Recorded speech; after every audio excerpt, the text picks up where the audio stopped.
Hey, how you doing? Welcome back to another video. In this video, we're going to talk about 10 photography and videography accessories that you should have. So a lot of these will be fairly obvious if you have been shooting for a while, but these are more geared towards beginners to help them out with what accessories, they might want to buy to help them with their photography and videography. So the first one is fairly obvious. That's a tripod or a Gorillapod. So that allows you to put your camera down somewhere so it's still. It allows you to do long exposures so you can shoot things at nighttime without the camera moving. It allows you to do things like this if you want to film yourself or take photos of yourself. And it's generally just a good idea to have a tripod for pretty much all aspects of photography. Obviously, a lot of the time you can shoot handheld, but there are times when you will need a tripod, so they'll come in handy a lot. I use my tripod all the time, and the Gorillapod is really handy for vlogging or to kind of mount your camera somewhere where it's a little bit hard to mount or to have a normal tripod. So the second one is lens and sensor cleaning tools. So you really want to be careful with your lenses, make sure you take good care of them. So to do that, you want to use sensor cleaning wipes or brushes or things like that. Don't just use any old things. Make sure you use stuff that's made to clean lenses or camera sensors, and be very careful if you are cleaning a sensor. If you don't know what you're doing, you should take it to a professional because it is easy to damage your camera if you don't clean your sensor properly. But when it comes to lenses, I tend to use either wipes. I have these wipes where there's a wet wipe and then there's a dry wipe. They work really well. I do that every now and then, but most of the time I just use like a soft brush or a blower to blow off the dust, and then I'll use the other end, which just has this kind of like felt, which cleans the glass and works really well.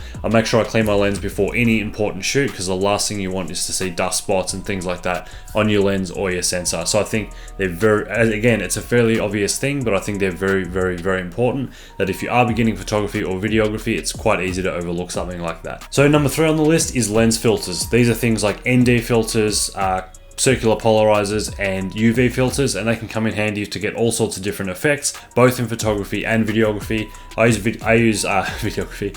I use ND filters all the time for videography so I can get the right shutter speed to my frame rate. So I use them all the time, and I use them for photos during the day to get long exposures to make water look smooth. I don't really use circular polarizers all that much, and I don't really use UV filters at all, but I do sometimes. But yeah, filters can be very handy to get the right effect. Again, especially for video. If you are shooting video and you want the most cinematic footage possible, then you do want to use ND filters, because if you do know the rule, your shutter speed should be double your frame rate. If you're outside in the bright light, it can be hard to stick to that rule without overexposing your footage. So that's when an ND filter comes in. You can tint your lens, get the right exposure, and have the right shutter speed and frame rate. So yeah, lens filters are definitely something I'd recommend you have in your kit. Number 4, another fairly obvious one, but this is a camera strap. So a strap that holds your camera around your neck. I don't really use mine a lot. I use it when I'm going somewhere and I don't really want to be carrying the camera the whole time, and I don't really want to wear a backpack. But the main reason for me that a camera strap is handy, it can help you get more stable shots when it comes to video and photo. So what I like to do, put it around my neck, hold it out tight, and it gives you that little bit of stabilization for taking photos where maybe the light's a bit lower, so you're using a bit of a slower shutter speed, or when you're shooting video and you want to get a bit more smoother motion. But other than that, a strap is just handy to have around your neck to carry your camera, or you can wrap it around your hand and kind of strap the camera to your hand. But yeah, it might be another obvious one. Most cameras come with straps, but when I mention camera straps, I'm talking about good ones. Like I do have one from Peak Design that's actually a quick release camera strap. You've probably seen those little red tags hanging off a lot of people's cameras. That's a quick release camera strap, which is what I use. It's really handy. The reason I don't use a strap a lot of the time is because I use my camera on a gimbal. You can't really use a gimbal if your camera has a strap because it just gets in the way. So I like one that I can quick release. I can wear it, then when I'm ready to use the camera, I might unclip it. So yeah, camera strap is definitely an important thing to have. Number 5 is a backpack or bag, so something to carry all your gear in, and I use a backpack that's the Low Pro brand. It allows me to fit pretty much everything I've got, so I can fit my camera, my microphones, my filters, my lens cleaning equipment, my lenses, various other things. There's so much room in it. I can even carry a laptop in it.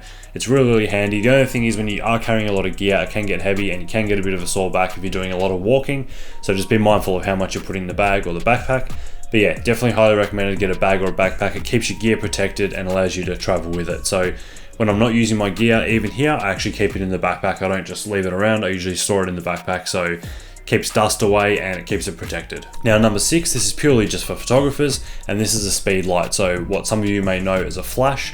And normally if you're trying to use a flash on your camera, the one that comes with your camera isn't that good. The light is really, it's unflattering, it doesn't look good. Whereas with the Speedlight, you can bounce it off a ceiling and you can get much nicer photos. So I use the Speedlight a lot of the time for my real estate photography or architectural photography. and even portrait photography, it comes in handy. So yeah, Speedlight's one of those things that's really cool to have. You can do some cool effects with it as well.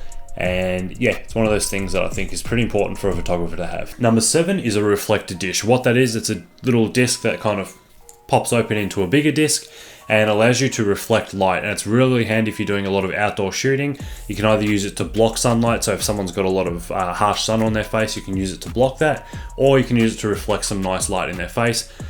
There are different colors. There's ones that are gold, there's ones that are just pure white. I have one that I think has gold on one side, white on the other, and the gold just adds, if you're doing portraits, you can reflect the light into their face and it just adds this really, really nice golden glow on their face. So I think they're really, really cool to have. Again, actually, you can use them for video or photo, but I mainly use them for photos, but you can use them for both. So they're very, very handy to have as well. They're really, really cheap on eBay. They come in a small package and they can just pop right open. So they're pretty easy to store and very easy to use and very handy too. Number 8 is a white or gray card. Now, this isn't as important for photography because you can shoot raw quite easily and adjust your white balance later. But when it comes to videos, I always use, or I try to always use, a white or gray card. And that's a card or some kind of disc. I've got one of those little pop-out ones. You put it in front of the camera and the camera can actually automatically set the white balance based on what color that gray card is in that room. So the camera will essentially set the white balance, the correct white balance for the environment you're in. So they're very, very handy. Where I am now, I'm using these lights that are supposed to be about 5,500 kelvins.